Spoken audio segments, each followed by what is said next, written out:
Well, all right then, Virgo. But underlying energy is you. Knight of Pentacles. This is your card here. I like that for you guys. Considering that this is your energy that we're picking up, and this is about. I feel like this is about what you're committed to, focusing on the details. Not necessarily procrastination, because I don't know any Virgos that procrastinate, but I mean, maybe they did take their time. But the thing is that they're very. This is more quality over quantity with this kind of a night. Underneath here is the lover. So this is, I think, this is about whether or not this is about committing to something. Commitment. The Knight of Pentacles is 100% able to commit to anything and everything, but I do say here that he can procrastinate or take a long time, especially when he's not sure of all the details. He's not really able to see very clearly what's ahead. He likes to take his time and look at it, right? To really reevaluate, right? To evaluate and reevaluate, to make sure that he's not missing anything before he can jump in, before he jumps in at all, and, you know, commits to it. Because once he does, he's in it for the long haul. He's committed to it. He's not going to break that. It's like signing his name to a lease. When he says he's doing something, he's doing it. And that's you guys, right? You guys will say, like, if you guys say you're going to do something, you're going to do it. Unless something ultimately has to give, right? And you can't do it, and you have to change it. You're changing your mind, and you do it. But there is this, like, slow behavior that comes up with looking at the details. You have to be slow, right? You have to take your time with it, because you're going to miss something if you don't take your time. At least if you don't slow down. So there is a slow progress. There's a slow build up. But it's only because somebody's having a little bit of an issue with figuring out whether or not this is something they want to commit to or not. And like I said before, the Knight of Pentacles does not have a problem with committing. It's not like the Knight of Wands. He's not flaky. He doesn't, jump in one minute and say never mind the next second when the things get serious. He's in it for the long haul. But that's why he's so slow, because he wants to be sure whatever he goes into is legitimate. Like he's willing to sit through that for however long it takes to make it happen.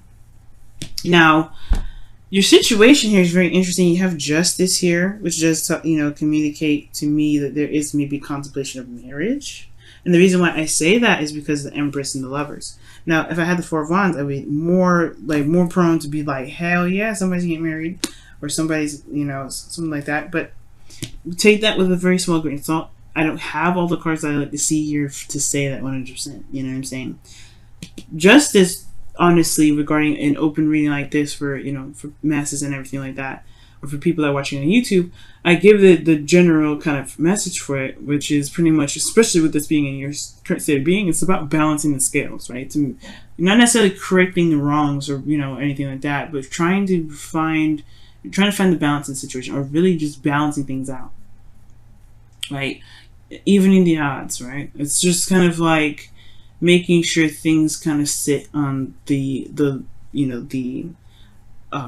on the surface leveled, right? Because you don't really want something that's too high or too low. You want, like, it's an outstanding karmic balance needs to be paid up. It's going to get paid today, right? Because that's what justice was. I mean, that's how I see justice anyway, right? And justice does it through facts, through figures, and what is true, right? So I feel like there is this kind of balancing situation. Maybe there's a settling or an apology or something that's being, being hashed out and made amends, right, in a way.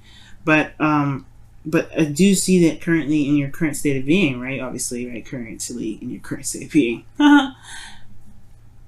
I do see that justice is saying, like, there is a time of balance going on. There's a time of, like, some settling or I don't know if this is necessarily divorce. I'm not getting a lot of bad cards from this, So it could be that for some of you guys, it may be that you guys are dealing with a divorce because we have defensive energy and warrior energy or fighting energy, soldier energy here, which is talking about fighting, right, or being combative. But for those of you that that may not resonate with, then this is just really talking about balancing the scales, finding balance or regaining balance in your current situation, or there's some balancing happening in your life right now, karmically, or you're dealing with some sort of karmic situation to readjust the scales in your life, especially in your love life here. Now, what your ideal outcome is the Page of Pentacles. Perhaps you want an offer of some sort of stability, or perhaps here you guys may, want to take some time to really look closely at what it is that you feel is of value to you, right? This is something that this is a student, right? Or taking the time to really look at something and dedicate yourself to something. And I feel like this is perhaps looking closely at details. You want a little bit more time to look at it to make sure this is what you want. But most importantly, not necessarily so. I feel like you want to know what your heart's desire is in a way, or you want to know what's truly, what you value.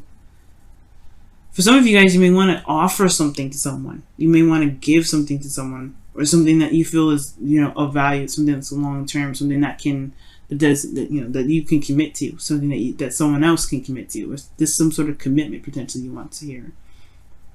But the thing that's keeping you from being able to get to this desired outcome regarding your relationship, something that's, that you can commit to, something that's an offer, or something that can, that it's a little small beginning towards building something long term, well, Two of Pentacles.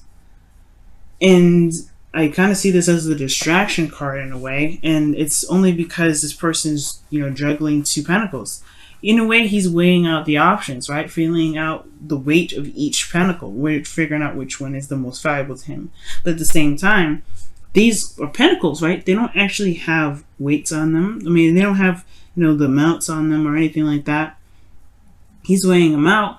But how does he feel about these, right? Which one is in a way, he's going to try and carry these to the very end. So how many, which ones does he want, right? Which option does he want? Which ones does he feel valuable? But how does he know which one is valuable if he doesn't look at his emotions in a way, right? Because the water behind the Two of Pentacles is obviously, well, the water behind the person, it represents to me emotions, feelings. Cups, right? It's all feelings, and what's in the cup is water or liquid. So behind this individual is feelings, right? It's how they feel. And the Two of Pentacles is what's of value. It's tangible. It's real. It's physical, right? In a way, it can be. Sometimes, it's just something that is practical. And I feel like there's a practical approach to a certain situation, a practical approach to love. Practical approach to how one feels, and it's good to a certain extent to look at the practicality of things, but when it comes to love, it does kind of require one to look at one's feelings. So I feel like with this here, there is this bit of juggling or trying to maintain or manage some sort of situation in a sense, while you're trying to figure out what is truly how you truly what value you have, or not necessarily what value you have, but what values resonate with how you feel about these two cups, or two pentacles rather. Right? It's not looking at your emotions. It's too focused on the practical. How do you feel about these pentacles? You know what I mean? How do you feel about them? Which option is the most valuable to you? And the reason why the Two of Pentacles is even coming up is because of the Seven of Wands. It's because you stand by something. It's because you stand by something, and it's possibly there's somebody that's also either defensive about something. This is juggling two options here, right? Juggling while you figure out what you want to do with it, which one's the value. And I could feel it. I mean, for some of you guys, it could be that since you have two knights here, and the Empress, which is can be a person as well. It could be that there's two people juggling a situation, and there's balance, right? Maybe there's a decision that's having to be made about two people. That's another story, right? And I'm not getting Three of Cups, Three of Swords, or anything like that. See, it's a third-party relationship, other than Two of Cups here, which honestly, guys, that's going to resonate with very few in between people. But I wanted to throw that out there for those of you that may be watching for your situation like that, okay? But how I'm going to go through and read this though is the Seven of Wands. So somebody is very defensive about what they're about what they stand for, what they're willing to fight for, what their values are. Right? This person is standing for something, protecting themselves. Maybe this person is looking. Maybe you guys are looking at the practical aspect of a situation because you want to protect your emotions. You don't want to put yourself in harm's way. You want to see where the dedication is before you go ahead and leap into something that actually gets your heart involved, which is understandable, right? So with that being said, your best path to follow is the Knight of Swords. Excuse me. And it's talking about going for it. Just fight for it. Fight for you what you believe in. The thing here is, with Justice coming up here, and then the Two of Pentacles, as the blockage for your desired outcome, I feel like this is talking about not just, looking at your emotions and also obviously understanding the value of your emotions, but it's also talking about creating boundaries for yourself, for your relationship, for the person that you're dealing with, right? Putting up some boundaries to protect you, so that way you can proceed to make decisions that you feel are worth your time, worth your effort, and everything like that, right? And I'm not saying that you guys don't have healthy boundaries, but what I am saying that maybe the boundaries do maybe need to be adjusted, changed, reevaluated, so that way you can make the steps that you want to make and still feel protected here, right? Focusing on the self is one of the things too. But the Nine of Swords talks about fighting for your truth, fighting for what you believe in. It can be a bit combative, but it's honestly talking about going for it, gunning it, and really just kind of knowing that you can handle the situation when situations arise. I'm going to go ahead and pull another card for the Knight of Swords as well to see why the Knight of Swords itself is coming up for your best path to follow. Okay, and you guys have the Knight of Swords, the Six of Swords, about transition, moving forward. It's a transition. It's a transition, right? Because you're leaving behind something that's familiar and traveling to a place that's not so familiar, but it leaves open space for prosperity, for things to start anew. So honestly, you're traveling to a new life in a way. When I see the Six of Swords, it's traveling to a new life. Whether this is external, whether this is really happening, or this is internal, right? Leaving some things behind, leaving some values or some thoughts or some beliefs, right? Because that's what swords are: beliefs, thoughts, logic, communication, anything regarding truth behind to find a new truth, right? But you don't ever forget the lessons, the perspective that you have, which is why this person's carrying the swords with them. But you're not going to be associated with where they came from anymore, right? So with the Knight of Swords, it's like charging in with your truth, charging in with your perspective. Whatever you believe, you have that there with you. Have that knowledge of the self or awareness of yourself to be able to put boundaries, healthy boundaries for yourself, to be able to begin to start something new, to be able to start something small, but something that can really build to something awesome. Now, how you feel, guys? You feel excited. For some of you guys, this could be that could be connecting with an ex here, because the Ace of Wands it can be the rekindling of a flame. It can be. It doesn't have to be always. But the Ace of Wands is an exciting new beginning. It's exciting. It's about passion. This is a new beginning regarding how you feel, and it's one that's not only is influenced by how you feel, but requires action. Right? It's going to require action. I feel like you have this urge and this, that this is like truly, like not just exciting, right? But that this is coming from your heart. When the Ace of Wands comes up, this is like passion, creativity, everything that comes from you, right? And I feel like with love, obviously, right? This is taking action on how you feel. So, yeah, this is exciting. But then there's that hesitation, right? What if this person doesn't know how to behave, or not necessarily behave, right? Like, if they can be loyal, if they can commit, am I seeing the right things in this individual? But this is Venus is still in Virgo, okay? She's almost out of it, I think, but she's still in Virgo. So you're looking at the relationship of the other person, like, all right, do they apply? Does it apply? Does it work for me? Do they have some of the same values? Do they have a goal? Like, you're looking at the situation from a very practical sense, but how do you feel about the person? How does that connection feel? Is it exciting? I think it is. Because in your hopes and fears, you have judgment. You know that the decision that you make regarding this relationship is possible. It's going to change your life. Lovers these two people that meet each other, their lives have never been the same since. Because love is transformative, right? But it's also about being true to the new you that arises from judgment, right? Because like, you're not the same person that you were back then, right? This is not this, you're not the same individual that has been through all those kissing the frogs, right? You're not the same person. You're totally new and revamped. And this relationship with this person looks like a soulmate connection. Just because you have justice and the love is there, automatically I feel like this connection is going to change your life. It's going to change you, but it's not really it's not going to be the other person that changes you. It's you that's going to be changing you. Why? Because you're going to be doing something different. You're going to be doing something that is, that shows you that you changed for you. You're doing all of this for yourself. When you get into a relationship, you're not doing it for the other person. You don't ever get into a relationship for the other person. You go into the relationship for yourself. So I feel like with judgment here, like that's one hell of a transition, or not even transition. This is transformation, right? And call to action. Already talking about action.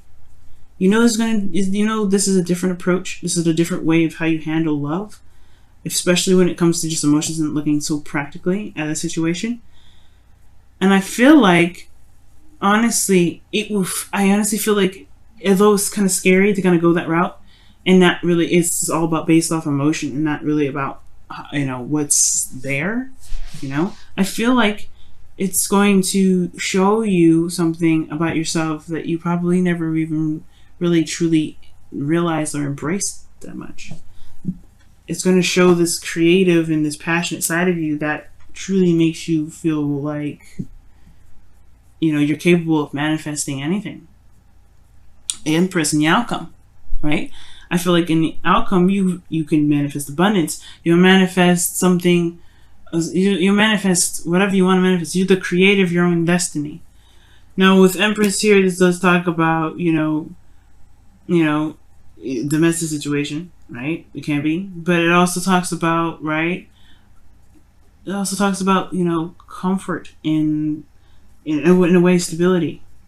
Because she's comfortable all the time. She's always stable. She's in a place of stability. Why? Because she created the abundance around her to make herself stable. Because she attended to what she felt. She knows how she feels. The water, this little, I don't know if y'all see it in the very background here, but there's water here. That's a stream. That's emotions there. She lets her emotions run. She lets her emotions run. She's very patient. And honestly, the Empress is such a beautiful card to get at the outcome, because I really feel like this is showing you guys, or telling you guys here, that there's something beautiful that can be created with this relationship, with you just being in it, with you being so attentive to details. This is also the card for Scorpio, or actually Taurus. This is the card for Scorpio. Pluto is all very transformative. But it's very interesting how you have the opposites here. Jupiter in Scorpio. And then you have Uranus in Taurus. Changing how you... changing your value system. That's what this is all about. So, with all this said, let's go ahead and take a look at your romance angels. Flirt. Wow. And it says, extend your lighthearted energy to others. That's talking about, like, being the ace of wands in a way, right? Having fun, being expressive, taking action. Oh wow, taking action, and this being aware. When it comes to flirting, it has a lot to do with feeling too. Like, you have to feel in order to be able to flirt. Like, if you don't feel anything, flirting is gonna be hard. But I feel like it's more of like talking about entertaining the idea and actually going with how you feel.